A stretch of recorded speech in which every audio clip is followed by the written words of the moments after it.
Hey everybody, welcome to episode 44 of the LiveCast Conversations with powered by Pealed Back. As always, I'm your host, Gene the Enjoyment Coach. Today, we have my friend Jon White on the show today. Jon is the principal of Improve Consulting Group and has over 20 years of experience as a management consultant conducting improvement and research projects. Jon has dedicated his career to making businesses better. He led or contributed to over 150 process improvements, transformations, and performance measurement projects, including employee and customer engagement, tactical analysis, operational efficiencies, needs assessments, and compensation review projects. His wide range of experience includes working with the public, not-for-profit, and private sectors, including industries such as municipal government, oil and gas, mining, manufacturing, and banking. The list can go on and on. Jon is a firm believer in building the capacity of his customers. Jon has had the opportunity to provide training and education in lean methods to senior executives and improve teams with clients such as Sobeys, Northwest Territories Power Corporation, and the Chartered Professional Accountants of Alberta, just to name a few. Jon is an early adopter of the online collaborative whiteboarding tool, Miro. As the North American user group leader for Miro, Jon hosts monthly events that highlight best practices in remote work and visual collaboration. He also curates new features, approaches, and techniques that empower teams to collaborate more effectively. Jon believes that both business and employees can benefit from a flexible work environment, but only if certain foundational steps are taken to create a high-performing culture and adapt a continuous process of improvement mindset. This focus is on people, and performance is a key element of successful organizations, whether they work remotely or not. And Jon knows how to maximize the efficiency and effectiveness for all that. Jon, thank you so much for being on the show, brother. Thanks, Gene. I kind of wishing I sent you a shorter write-up now, but that's all good. It's great practice for me to be able to read all these out sometimes because it depends on the length of them. And you know what? That's just singing your praises. Hey, man, you crushed it. Makes me feel good to hear all that stuff. I've been around longer than I even thought. It is weird when somebody else reads out your own profile back to you. You're like, oh, wow, that is me. Yeah. You know what?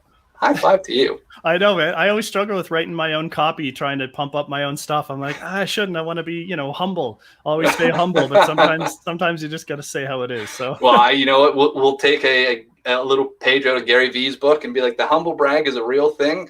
And it's important too, right? Like, how else are we supposed to actually show somebody that we're bringing some value if we don't actually believe it ourselves, Yeah, it goes towards and how you are providing the value too. If you have that confidence, you have, you're sure of yourself and what you can bring to the table, then I think people appreciate it when you're straightforward and give them the straightforward skinny.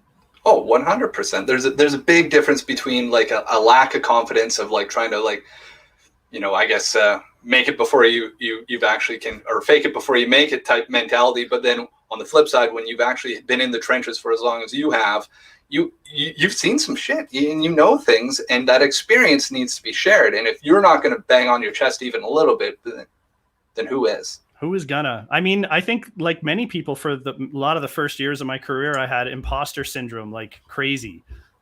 Because you're just unsure and you're wondering, how am I going to build up that confidence, build up that experience so I can be, the people that I worked for at the time. I wanted to be them, with the gray hair and getting all the job done. And then eventually one day as you're faking it till you make it, once you succeed a few times while doing that, it's like, oh, I kind of can do this. So I'm going to put those fears behind me and kind of walk forward with a new drive and dedication. Oh, 100%. It's I just made a post about this the other day. Is like, I used to be notorious and probably will continue to be like the journey is important, right? And that's like kind of a mantra sometimes you need when you're like stumbling and falling, but like, where's that destination going to, right? Like, and that destination can change, right? Because the destination for you when you started in your career, you're like looking up to those older folks that are more experienced, going, I want to be one of them with the gray beard one day. Oh man, this sucks falling. And I imagine that destination has continued to change, but yet fuels wherever that journey is taking you. Yeah, it's hard to achieve any goal if you don't have a vision for what you want to get to, and I think it's something that a lot of people make a mistake on is they might set really short-term goals, and once they hit it, they're like, well, where to next? I'm guilty of that a bunch in my life. I mean, I'm sure a lot of people are, but then when you start to set those longer-term goals, you can't be so rigid. If you're not making it there, it's okay to pivot. It's okay to change. That's why the long-term visions are long-term. They're supposed to show your best course forward and the targets based on everything you know at the time. Yeah. And so once you've got your longer term, you set more medium-term visions, then you can create your task list of what you're going to do to go get there and check in with it. I mean, it's the same for personal goals and strategies as a lot of businesses end up running their strategy sessions. Yeah. Well, I think it's, I was listening to this episode on the Lewis Howes podcast with Dr. Catherine Leaf this morning, and she talked about doing like an identity audit, I think she called it. But like basically you kind of sit down with yourself and like, where are my values? What am I working towards? What are like, my outcomes that I'm working on, and do that like once a year, right? Because as you go through that journey, like things change. Like you don't know what you don't know. And what if you've learned something about yourself, or you've like kind of had that perspective shift? You're like, oh, that destination, that outcome doesn't serve me anymore. Like it's the old me, that was great, but like I've learned some things and I need to change. And having the disassociation of like, it is okay for that to change. When you talk about it pivoting, this is like, are you choosing to pivot it because it no longer serves you? Or are you choosing to pivot it because it's hard? And those are two wildly different like sets of circumstances to focus on, right? Yeah, huge. And the other caveat to throw in there too is if your goals don't work out, you're not a failure. So it's not like you need to toss it out and then quit trying at all. It's you got to pivot. I mean, how do you learn anything until you fail at something? You learn from your mistakes and you move on. It's when you repeat the same mistakes, that's when you can start to beat yourself up a little bit. If you're not getting better from the trials and tribulations you go through, you got to learn from that stuff, man. It's funny. I think everyone should have the earlier you can find some major change in your life, I think the better it serves you. So one example for me was when I graduated from university in 2020, it was right around the tech bubble bursting. And I had been in school for math, stats, computer science, but I thought I was going to come out and be a programmer. Graduating university. Dude, I'm so happy that never happened for me. Nothing against programmers, but I learned a lot over the last 20 something years now of since I graduated, of how I learn and how I kind of have learned to just, I wouldn't say excel in my field. I do okay, but to get to this level, you have to really learn from the shortcalls and the shortcomings that you end up coming across. So one of my big challenges coming out of uni was the tech bubble burst. I couldn't get a job to save my life, just putting out 20, 50 resumes a day. And so I moved across the country. I had a long-term girlfriend at the time, broke up from that relationship because we were just going in different directions. And I moved from Nova Scotia out here to Calgary without a crazy good plan, just knowing that Calgary was booming at the time in 2000. And, within a month of getting out here, finding that first career job that I ended up working in for the next 17 years. But that change was my first real big experience. I mean, everyone could say going to university is a big shift from, graduating high school, but pulling up stakes from your family and everything else that and kind of moving across the country was my first taste of that change. And that opened me up to experiencing more big change in my life. And instead of running away from it or hiding from it, which I still do from time to time, there were certain things that I faced and ended up overcoming. And that gave me the confidence to know that there really isn't any challenge that I can't face. It's that adage, if you put your mind to it, you can do anything, which for most of my life, I was like, that's just something people say. But you know what? It's actually true. Oh, and 100%. you can only achieve it by doing what we were saying before, by having that vision and then setting the goals to get there. You can't just have the vision and wait for it to happen. It's got to be those tangible steps. What? We don't live in the world of The Secret where we can just like magically make it all happen. Now, I joke a little bit because like that's a big part, like where like for anybody that's read The Secret or watched the documentary, is like all that stuff is actually really important. That's how you like learn to shape and like sit within it, visualize that goal and like take it in and be like, is this speaking to my soul? Yeah. Piece that's missing is be like, now you got to go do the work for it. And when you like fall down and life shows up and goes, taps you on the shoulder, it's like, what's up? It's going to punch you in the face. It punches you in the face all the time.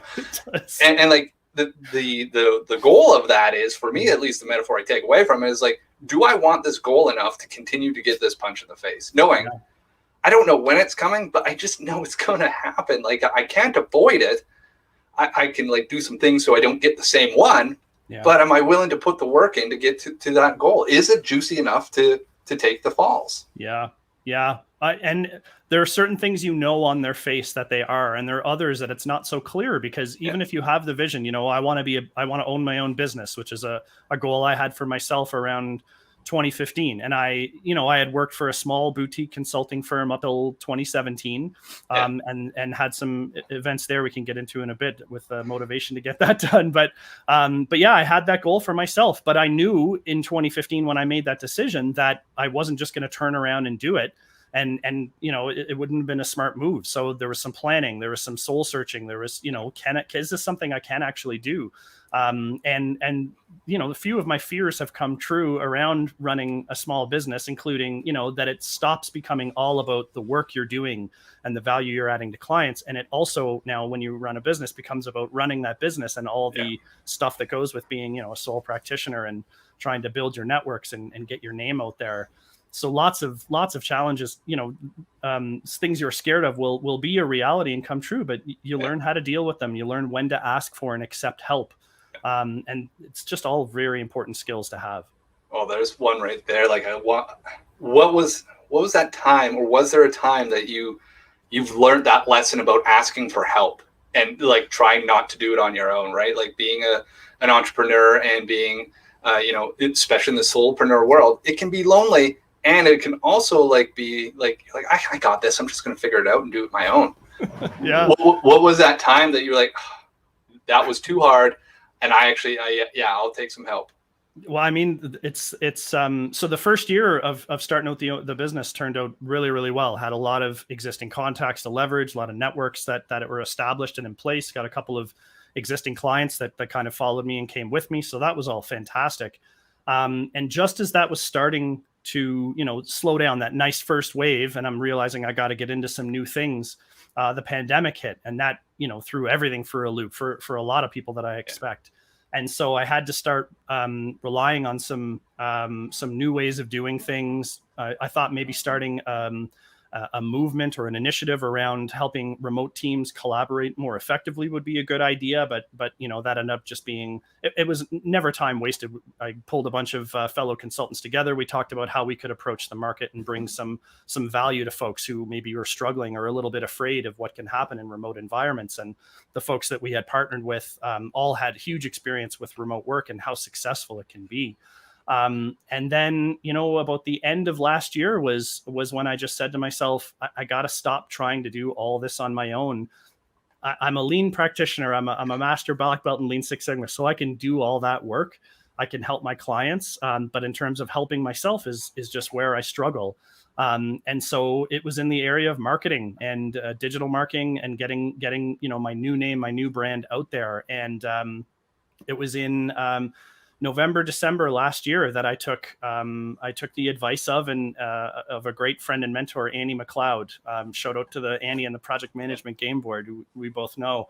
Yep. Annie's going to be on the show too. So shortly. That's great. Yeah, she'd have a wealth of this stuff to talk about, but she just kind of bore down and said this, for her product that she's developing, she wanted that help in the areas that she wasn't as skilled. And for me, I just followed her lead and learned to say, I need a little bit of help. So I reached out to a few individuals who could help me professionally. You got to pay for help sometimes. And that's completely appropriate because when you're starting to pay someone for their services, they're going to give you the straight scoop on what you need to be doing. So I was able to adapt, a whole bunch of new approaches and get the new mindset. And most importantly, even when I got those new approaches and mindset, I still tried to do it mostly myself, just using the tools, templates, checklists that I was provided. And I got to double down on myself and say, it's just not your specialty. It's never what you're going to be the best at. And so I need to find a way to carve out that additional help going forward. That's been my most recent experience. I think my first experience with it was university, where I was going to fail a math class. It was a small, really complicated third-year class. I couldn't believe how insanely complicated it was. Had a really great prof, but he seemed like a real hard ass. So everyone was kind of afraid of him. And I went up to him and I just said, look, I don't want to fail this class. I need help. Like, I'm not getting it. So can you please help me? And I'll never forget this. His name's Lahana Tabane, just an amazing guy back at St. FX University. Slammed his fist on his table when I asked him, and I jumped back and he said, yes. He says, I'm going to make sure you never fail. He's like, that's what I've been waiting and no one is taken advantage of. I have like 10, 15 hours of office hours a week and no one comes to see me. You're the first. So I'm never going to let anything happen to you. Oh, and wow. I said, oh my God. And he sat with me for hours a week, tutoring me. I ended up with one of the better marks in that class. And I learned to go to all my profs, not for, I'm going to fail, because that wasn't every class, thankfully, but at least to ask for help, to ask for guidance and to find out what makes them tick so that I could do better in their class. And so, I mean, even back then I kind of knew intuitively, ask for help when you need it. Just don't do it all on your own. But what a response from that teacher. It was just like, I'm a teacher, I'm a mentor, I'm ready to do this, but I need you to take that first step. Yeah. Right. Like, and like, what a powerful message, like slamming that fist on the table. And like, I could still see it. I kind of jumped back when you said it, right? Like, there's still power in it. So like, but we need to take that first step to go, I need help, because guarantee you there's people all around us that have either have the skills or have the connections to be like, oh, I'm not that, but I know who I got. Hang on, I got 2 people. Let me call them. And they're never going to open up that Rolodex if you don't ask. If you don't learn to ask. Yeah. It's nuts. It's so when I was 33, which is about 10 years ago now, which is pretty freaking crazy. I didn't like where my life was at. I didn't like, I was a little overweight. I was drinking a lot. I was doing a lot of crazy things. And I had a few people at the time, tell me I should change things, or maybe I need to change things. And when other people are telling it to you, you don't listen. And it was later that year I came to realize that I have to want to help myself. You got to drive it with yourself. That's why it's tough. You can't go in and just force people to change or do what you want. They have to want to do it themselves. And I took that inspiration and I quit drinking. I went on this weight loss journey. I lost 65 pounds. Wow. I've been able to maintain that weight off, and I actually use some of my lean expertise to get there with, sizing up where I am currently and then figuring out some strategies to improve. And it started with biking. Just getting on a bicycle. I bought a bike. I couldn't do 8 kilometers on my bike without taking 3 breaks. And now I can do 30K rides a couple of times a week without really batting an eye. And that's one of the things I'm most appreciative of. Another big change in my life that I embraced, and it was reinforced. I in about halfway through my first year of weight loss, when I was about 20 pounds down. At the firm that I worked for 17 years, my boss and my mentor passed away on vacation in Florida. And that was, a secondary smack in the face wake up call. And I've said this about, the few times I've been involved with people dying close to me. It's sad, and you try and look back and stay positive on all the great time you spent with, but you can also use those times as excuses to figure out life messages for yourself. And I certainly, the one I took from that was just maintain that healthy lifestyle, because it's the only life we get. And you can't help like genes or not you, Gene, but I can help you, but you can't help your genes, or certain things are out of control, but certain things are very much in your control. Yeah. And I won't say any of it was easy or pleasant. A lot of it was not, but I get to sit here today and yeah, it was 100% worth it. And I feel better, and my mental health is better. I've been an inspiration to myself, which sounds like a really weird cliche thing, but if I ever am having struggles now, I can always look back at my photos pre then and just be like, holy cow. And look at the progress I had made. And it just makes me feel good and lets me know I really can do what I set my mind to. Oh, 100%. That piece that you said, using yourself as an inspiration, hey, that's being pulled out as a quote later on. Good. But like that, like, but so true, right? Like we live in a world that we are slammed in the face by inspirations or influencers and stuff with the rock hard bodies and look at my transformation, right? And like, it's nice and it's like, oh, okay, so it's possible. But when you can now go back into your own tank, when you have a low moment or questioning why you're doing something, you're like, oh yeah, I've done this. Yeah. Like I've done it. Like I've done this and done it harder. Be like, what am I talking about? I got this. And like that comes like that internal power just will like get you back up off your ass and get moving with whatever it is, weight loss, getting your mental health right. You know, it's what is it, like mind, brain, body? Like which ones of these are you going to be working on? And you're constantly going to be tweaking those. And if you can get those humming in the right way, great things can happen. It's true.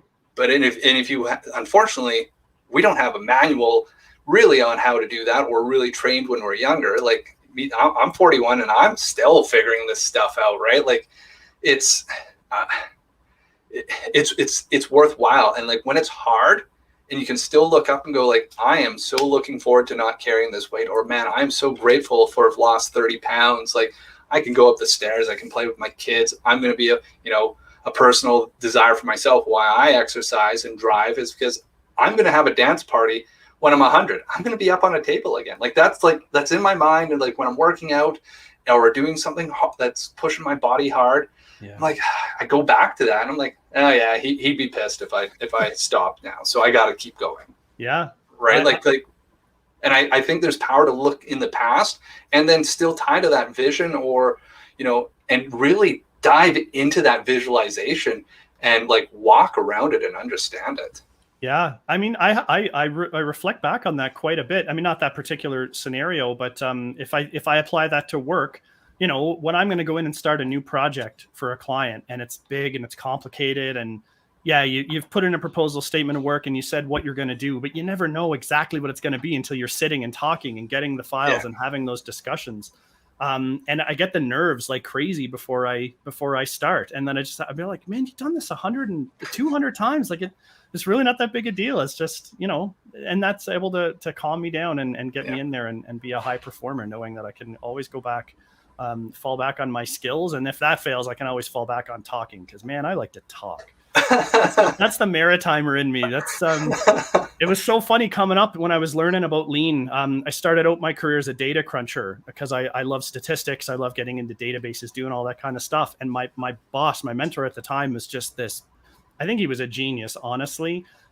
He wrote a book on performance improvement that I refer to almost on a daily basis, the Performance Improvement Toolkit. It's a great book. He knew so much, and just standing next to him, I felt like that changed my vision for myself and my goals, because I was like, okay, if I ever thought I was going to be the best practitioner, standing next to this guy, I might as well be the court jester. But it didn't take long to learn enough to be dangerous and get quite good at it. Never at his level. I'll never be at his level, I realize. And I accept that because, I'm able to bring other areas to the game. And the way I can talk and handle people and empathize with people, I think that's what helps me be pretty good at what I do. I don't, someone's seniority within an organization doesn't make me treat them very differently. We're all human. We're all just trying to do the best thing we can and overcome some of the frustrations and systems and obstacles that have been put in our way. So we try and get to that, and the human element is always going to be there. But I think if we kind of focus on leveraging our skills, the best skills that we have, and bringing those to the table, we can find the best way forward together. Oh, 100%. Right. And you talk about like getting into projects and like kind of be like, well, I'll resort to talking. Be like, guess sometimes you need to do that talking, because you'll get into a project or start into a new relationship in business or in whatever. And like, you guys kind of need to workshop it a little bit. Be like, does anybody really understand the goals? We understand we want to do something, but what does that look like, and who's going to be responsible for what? What are we bringing to the table? And I'm working on a project right now that it's been a couple weeks of like, we don't know how to like pull this together, and it's just been a lot of talking. And then all of a sudden, it's just like, oh, it makes sense, and it just literally the wires start to connect, and like, oh wow, here we go. Yeah. The way you describe it, I love it. I mean, you mentioned in my intro, Miro is a new tool that I've been using, and it's a visual collaborative whiteboard for anyone out there who hasn't used it before, and you can try it for free. I highly recommend it. It made me realize that when I was collaborating and in workshops with folks, it wasn't true collaboration. We were kind of collaborating, but you'd have things like the loudest voice in the room would take over, the hippo, the highest paid person would take over, and everybody else in the room would just be quiet and start nodding heads. Why Miro is so great to combat that and to get everyone contributing is it takes the loudest voice out of it. And someone like me can create an easy to review framework, and people can just, take the little sticky notes, the digital sticky notes that Miro does so well, and get all these ideas. And when we start thinking visually, I think visual thinking appeals to more people than reading a lot of paragraphs in words. There's always going to be the folks who want those written words. So we have to figure out how to make sure they feel included as well. But Miro goes a long way to setting up these frameworks so people can have these kinds of true collaborative discussions and focus on what's our biggest priority, what's the, where does everybody want to go, and you can figure that out in very little time. It's a huge time saver, and it's one of my favorite new tools to be using. Oh, it's great. Like the project I'm talking about, we're using Miro for connecting things, and like there's a lot of boards being made and mind maps, and now things are starting to take shape, right? Yeah. And it's filled with like the neat thing is the marketplace on that for all the templates and the different idea storming templates that are in there.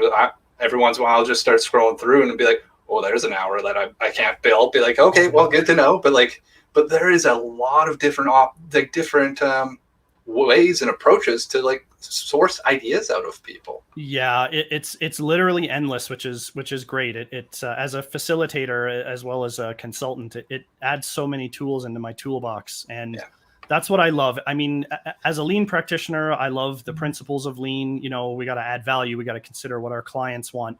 We want to seek perfection, knowing that we're likely never going to get there. Remove waste, all those kinds of good things. But I've learned over the years that there's no faster way to turn someone off than being rigid with your approach, saying this is the only way to do it, and if you don't do it this way, then you're losing it. So I much prefer now to say, what is it we're trying to do? Here's 15 tools that could help us do that. Which one do you like most? And then this header says something different. That's okay. We'll make it say what you need it to say, because the important part is that we work through and get this done.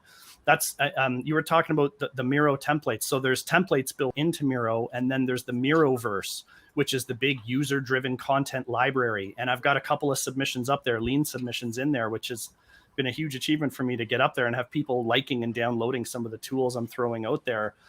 So I'm constantly in the Miroverse looking for ways I can better engage with my audiences, with my workshops. And if I see something I love, but don't particularly have use for the tool, I'll still use it because the template and the way they've laid it out is maybe very attractive looking. And it's just some of the ways you can get people engaged. You got to make things a little bit fun, especially with this remote world that we're now in. And we were chatting a little bit before about before the show started about remote work and how to ensure that people will stay productive if the companies they're working for decide to keep remote work in their lives. And I think there's not a team meeting I can think of that shouldn't leverage Miro. And certainly workshops, team building activities are ripe for it, but the platform is so robust, it's really the limits your imagination. And I hope a lot of organizations figure that one out to keep their folks working at home, because that's something I'm super passionate about. Is remote work has been really great. I've been remote working for a while, so it's not like the pandemic was a huge change for me, but I've long known that I'm fine to remain productive. And I get out of the office to go see clients and spend time with colleagues. So that's not a big problem. So the fact that Miro comes along and now can connect us even better while we're working remotely, it takes away that Zoom fatigue, right? Because the Zoom fatigue was hitting because people were just sitting in these meetings, contributing nothing, listening, watching. And by the end, it's just like, oh God, I'm so done, which is not unlike what our regular meetings were like beforehand. Yeah, as soon as he said that, I'm like, well, I've been in quite a few meetings where I'm just like, oh, looking at my clock, like doing everything in my power not to pull out my phone or something. Yeah. But like that is true. Like, are we utilizing the right moments for those people, right? And as well, part of that conversation we had beforehand is talking about like how do we set people up, because like inherently humans are creative. Like that's our superpower. I'm convinced that that's our superpower that makes us different than every other life form on this planet, is that we are creative. Use innovative if you want, but like we see problems and we're like, what could we do? Yeah. And like Miro allows, or using tools like Miro, like just being able to visualize stuff and to get us to be creative in that moment is like so much more powerful than sitting around than like trying to wordsmith something.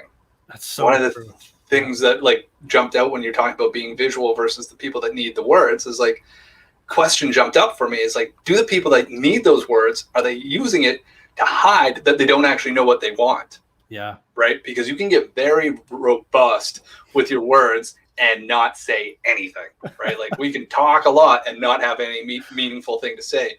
Whereas like using the workshops and the things I've done in a bit more visual perspective, at least my experience has been, I get more out of people. People get put more in because we're not trapped on like, is that the right word to put in this sentence? Should we be really worrying about what's the name of this thing going to be? Be like, wow, we haven't even figured out what this thing's supposed to do yet. Let's not worry about the name yet. Like, let's not get stuck on the what's actually important. And then you can start framing it. If you're using a visual tool or if you're in person and drawing up on the whiteboard, you can start sketching some things out, or like it just, it makes you think differently than trying to wordsmith something. 100%. Not everybody are good writers. I mean, not everybody enjoys writing. And it's taken me a long time.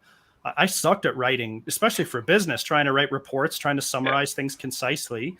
My boss was very good at it, but he at the time was very particular. So thankfully, the route he took with me was, you write this up and then hand it to me. I'll make it what I want it to be and show you the changes, and then you can learn the style. And I thought that was a really great approach. It was frustrating as heck because I'd be like, man, you just ripped this apart. I don't get it. But I learned, and you start to be a bit more specific. Don't say them and they. You have to like say specifically what you're referring to. And I'm big on adjectives and adverbs, big descriptors, right? And I love writing in threes, right? It was wonderful, pleasant, and great.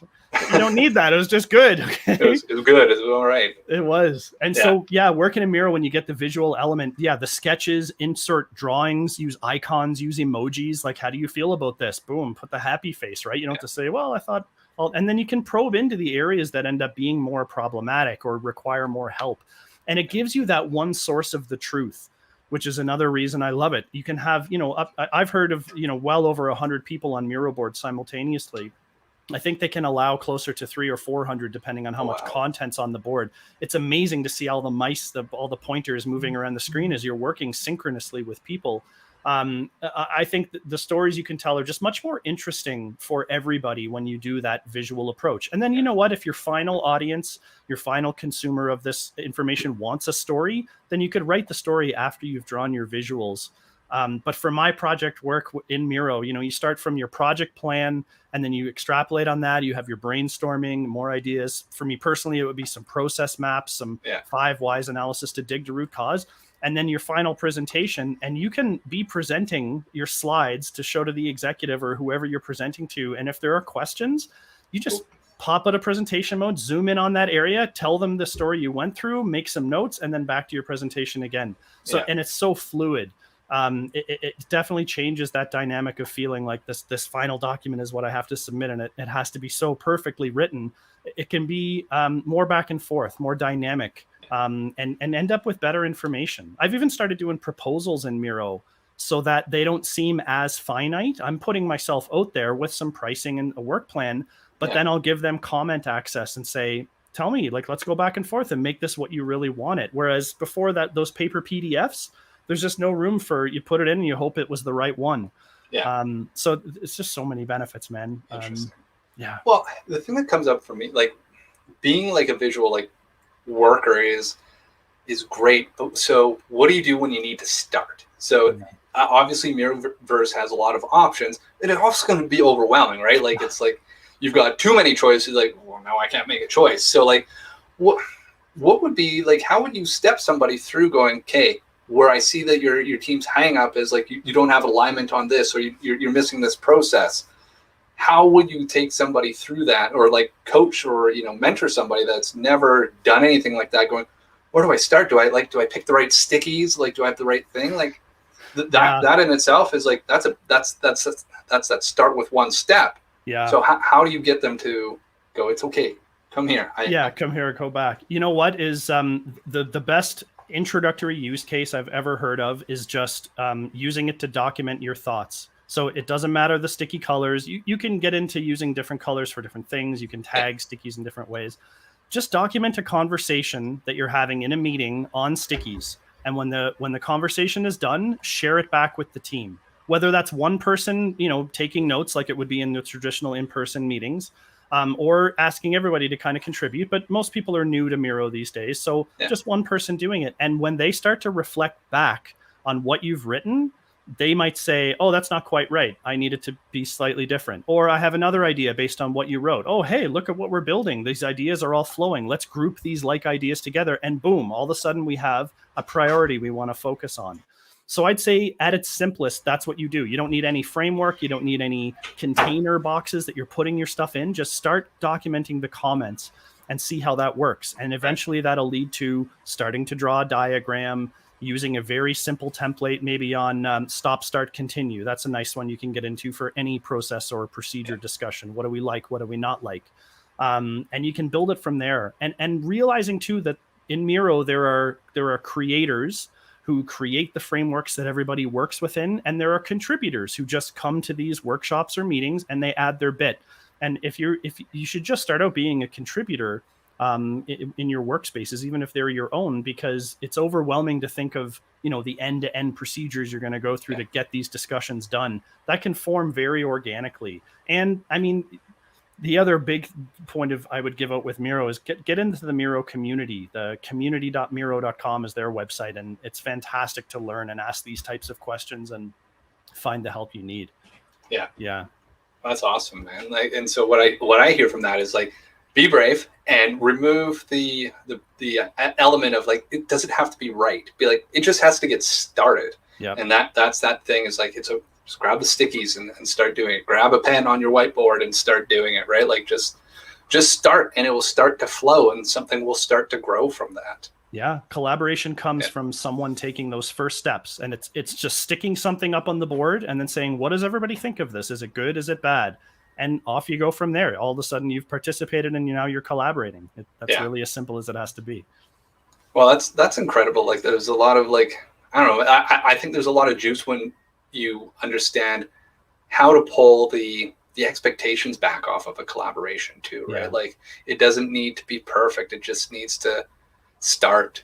And I keep repeating that, but it just feels right? Like it's like so many people are afraid to get moving into it, or they'll be like totally overusing of words just to hide the fact that they're like, I don't know where we're going. I don't know how to get started there.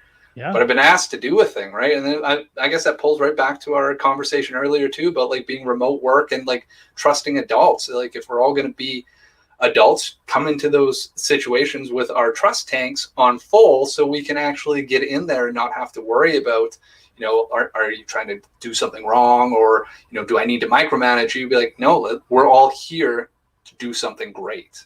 Yeah. And I understand why it can be a challenge for certain organizations that didn't have the kind of, culture that puts a high degree of value on trust and building that trust. You hear all kinds of different stories, and I've seen a few out there, not going to mention any specifically, obviously, but where you can just tell that the trust from the senior leadership team to the employee level is not there. And so these are the kind of leaders who will be pulling their people back to the office at the earliest convenience with no regard for, how things went during the pandemic when people were remotely, and certainly not as much regard for the health and well-being of their employees. And there are going to be people who want to go back to that office environment, but I would guess it would be over 50% of people who are working want to maintain this kind of flexible work environment. And if you have to be at a store serving people, point of sale kind of things in person, fine, you're going to have to remain there. But if you spend 80% of your time at a computer, then you're likely a pretty good candidate for at least a high degree of remote work. And a hybrid environment is a completely acceptable alternative here, where maybe an organization can downsize their physical office space, get something a little smaller so that there's always that place to go. And there's so many remote working options, satellite offices and shared workspaces that are not expensive. Get some drop-in passes, get some once a week for your teams to get some time together. You can have that personal time, and then using these best practices that are coming out in team building and figuring out how to thrive in these remote work environments is something that a lot of organizations should really deeply be looking into, but they don't need to look too far to realize that trust is going to be a huge part. And, a term you've likely used in here before is psychological safety, so that people feel safe to contribute and to have their opinions heard without fear of reprisal, without fear of people putting them down. It's you want everybody to share in some way, shape, or form, because many of these starting points for anything, for a process improvement project, for design sprints, it's about abundance of ideas to start, not quality of ideas. It's quantity. And for that reason, we want to throw it out there. And you'd be surprised where you see alignment in your thinking and how much that lifts your confidence. Someone else thinks that, oh my, yay. And even if one of your ideas isn't going to be moved forward, you can at least know that it was heard, it was considered, and here's why we didn't move forward, because this other one just was a bit more important. I think that's so important. And I don't want to ramble on about this too much, but I think there's a huge opportunity to do kind of like an employee survey process using Miro, so that the employees can dig deeper on what's not working for them. Yeah. Because that's supposed to be the whole point of an employee survey, right? We want their feedback so that we can make the working relationship better, not just to say, hey, we have 80% engagement. That's all I need to know. We're not going to do anything else with the results. Yeah. Instead, you can empower your employees to not only tell you what they're thinking, then develop strategies to help fix what they just told you isn't working. And that's where I see a lot of employee surveys fall down, is the lack of action planning that falls after the fact. And I've actually designed in Miro a new assessment called the Voice of the Teams assessment, which is heavily based on Spotify's Team Health Check. And it's meant to be less time spent just filling out a questionnaire and sending it back, and more time considering broad areas and diving deep and giving comments and context as to what's not working. And then a real simple, repeatable, like the lessons learned through this assessment, you could apply later on. Yeah. Let's get to the root cause of these issues. Let's come up with some problem reframing. How might we solve this problem so that we get these results? And then start all that ideating around solutioning. Yeah. And who would know better than the people living and breathing in potentially nightmare situations on how to fix it? Yeah. I think we need to listen to those voices and give our employees more of a voice and trust them, hire them to say, not only complete, here's your job description, I want you to sit here and do these things, but also figure out how to do it better. Can we do it? Can we do it cheaper? Can we give more value to our customers? Because that's at the end of the day, it's got to always be coming down to the customers we're serving with our businesses, and are we adding value? That's got to be paramount over we need to make money, and we don't make money if we're constantly trying to improve things. We just need to grind it out and keep doing it. There's so many opportunities lost, both from a productivity perspective, from a profitability perspective, and from one of our most important assets, our people. We're going to lose them. We're going to lose them to attrition. We're going to lose them to wanting to go somewhere where things are more like what we're describing, high levels of trust. Where if you had a choice between going back to your office or taking a similar job in an organization that would let you work remotely, guess what? You're going to probably go with the remote route if you're holding that dear. Like I said, I'd say about 60% of people will be making that choice. And if they do go back to the office, I bet job searches are going to be way up. And 100%. That means that organizations who offer this remote work are going to appeal and get better quality of employees working for them. And, all the rest of them are going to go work back with the in-person offices, which is going to be challenging for them. Yeah. And they're going to go work in those low trust environments, which will just keep things rocking in that evil cycle.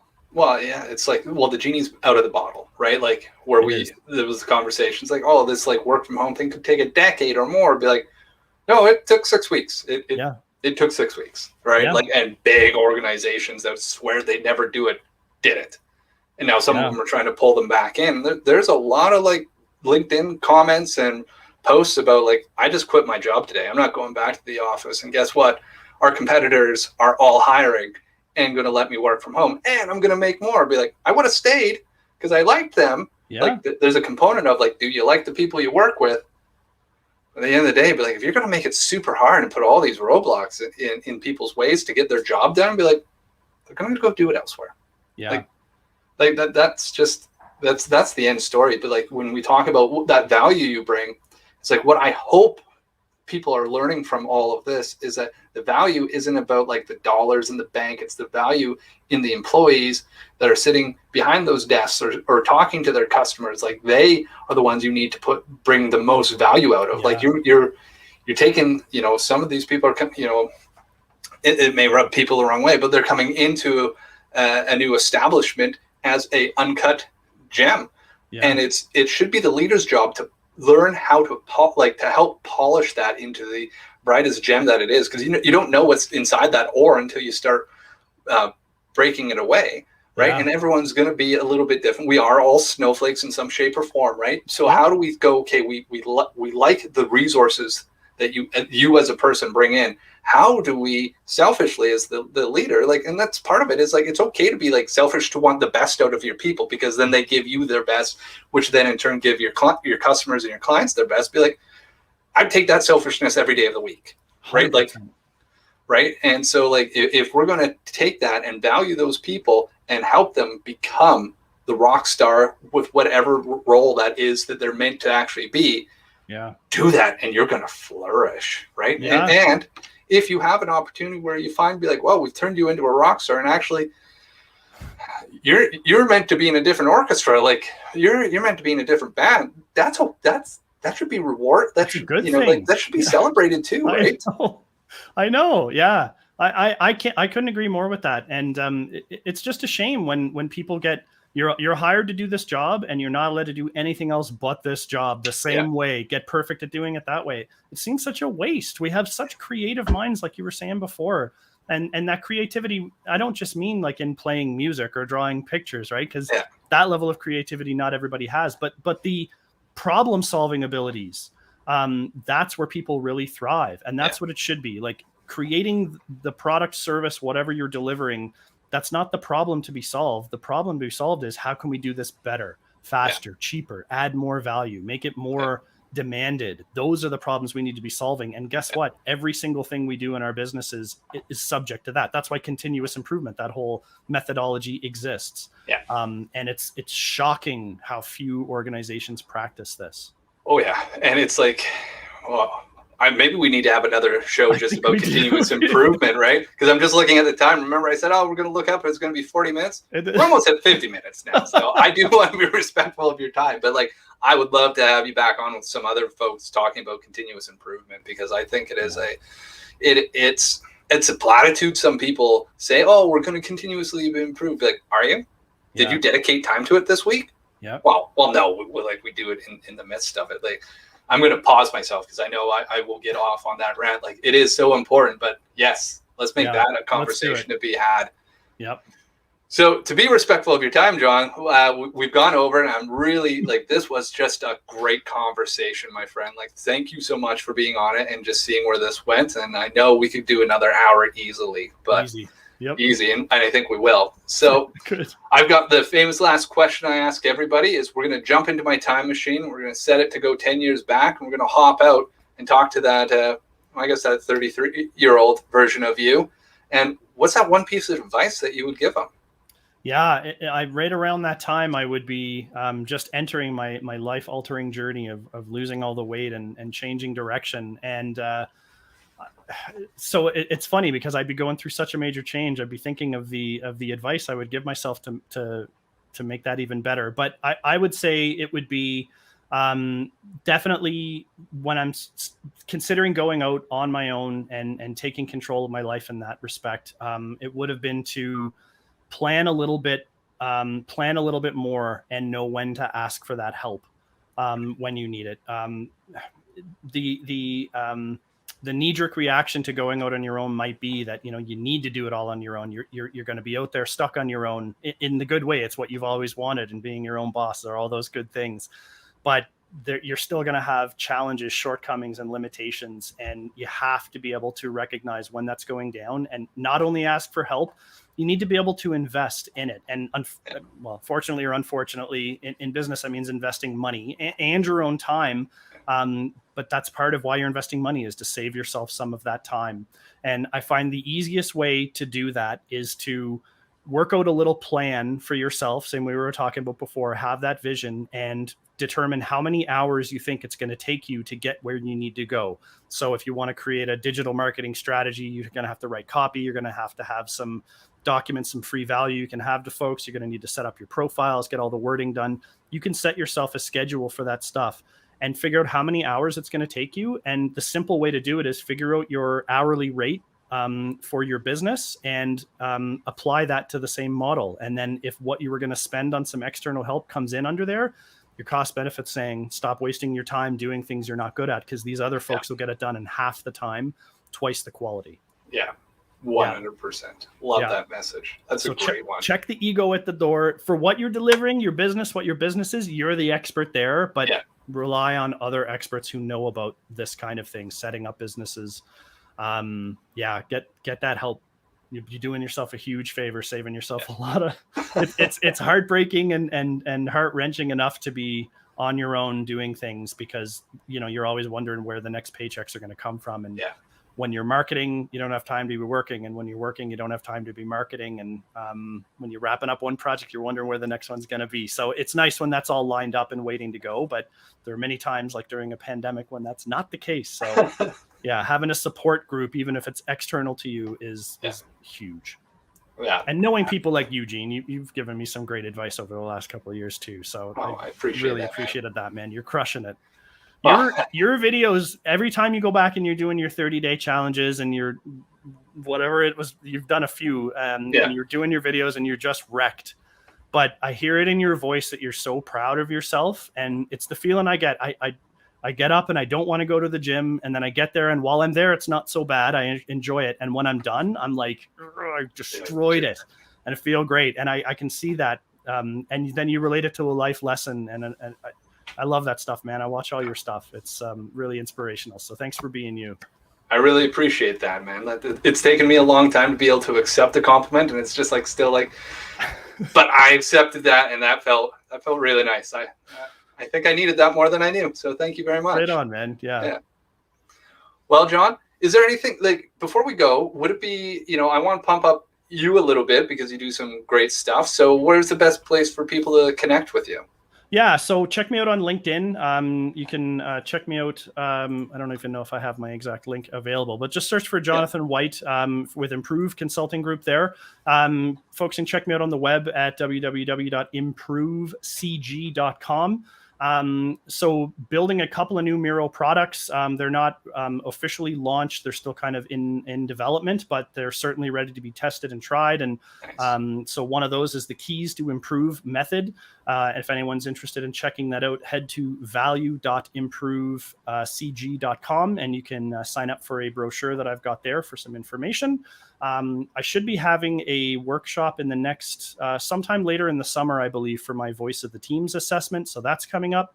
Nice. And if folks go to events.miro.com, you'll be able to find some of the North American user group sessions that Andy McLeod and I run. We're both North American user group leaders. We have monthly sessions, the next one coming up on June the 30th with Ken Bradier of H&R Block, who made this really cool racy template that we're going to go over. So those events are always great for new and experienced Miro users alike, fun little activities, very interactive events, good place to learn and get inspired by people, as I constantly am in the Miro community. That's awesome. Yeah, man. So that's the stuff that I got going on right now. And if anyone wants to drop me a line, they certainly can. I'd love to have more conversations like this on what working and not working out there with remote work, continuous improvement, with Miro. I just love shooting the shit about all that stuff. It's great. Perfect. Well, brother, thank you so much again for being on the show. This was a great episode. Lots of gems to come out of this, and I'm looking forward to sharing more of those with everybody. So awesome. So with that, until next time, everybody, my name is Gene. This is John, and this has been episode 44 of the LiveCast Conversation With. We'll be back on the air next Wednesday with TC Carling from Canadian Men's Health Foundation as we talk about Men's Health Month wrapping up. So till then, we'll talk to everybody later. Thanks, everybody.